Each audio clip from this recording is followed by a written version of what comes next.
It's Pablo's Rap of the Week. This week we caught up with hip-hop artist Seth Sentry, who couldn't quite remember if he'd been to Dampier before. You know what? I reckon I have done a show in Dampier before. They do get a little bit blurry sometimes,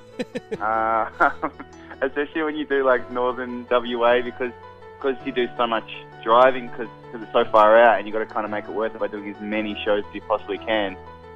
We might do like 5 or 6 in a week, but I reckon I've been there before. And all that milk and cookies you have on a nightly basis as well, it does blur your memory. Totally, yeah. Love milk and cookies. I'm just a regular Santa Claus. We also caught up with Marina from Big Brother this week, who told us about that flirtatious relationship with housemate Travis. Yeah, look, it's hard. They are definitely one. I got a little bit over it, and the smooching and the kissing and the whole, especially since he's been back, it's just been it's a bit sickening. Now you got caught up in it in a little bit, especially in the comfort room, which for some bizarre reason made Travis feel like he wanted to leave. Was he overreacting there?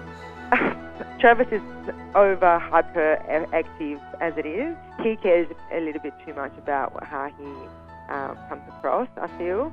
This week we also discovered that Aimee-Lee can only lift very, very small weights. I'm even embarrassed to talk about these.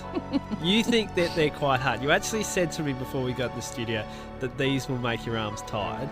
Just tell everyone how heavy the dumbbells are that you've got. I've got these wonderful pink dumbbells, and they are a huge, whopping 1 kilo each. Now, the reason you said you've got them, and I can categorically say I've never ever seen you using them, and the proof in the pudding is the fact that you're actually taking off the labels on them now. They've been sitting up in your office all year. May I just tell the listeners as well, they were in your drawer beneath the chocolate bar. Well, if you can't see them, you can't do it.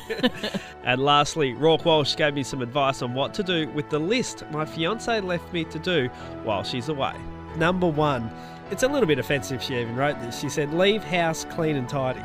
That's going to be a challenge. I think, the first thing that you should do is maybe make a few copies of this list, because knowing how you are with losing things, more than likely that use that scrap of paper and it'll disappear and you'll be absolutely stuck because you won't even remember what you've got to do. The other things she's written, Rourke, is we have a pet cat, and she said, make sure Ava has enough food. I thought that was pretty self-explanatory, to be honest. I don't know what Ava's diet's like normally, but if it's anything like yours, when Jess normally goes away, she'll be living on 2-minute noodles and reheated pizzas.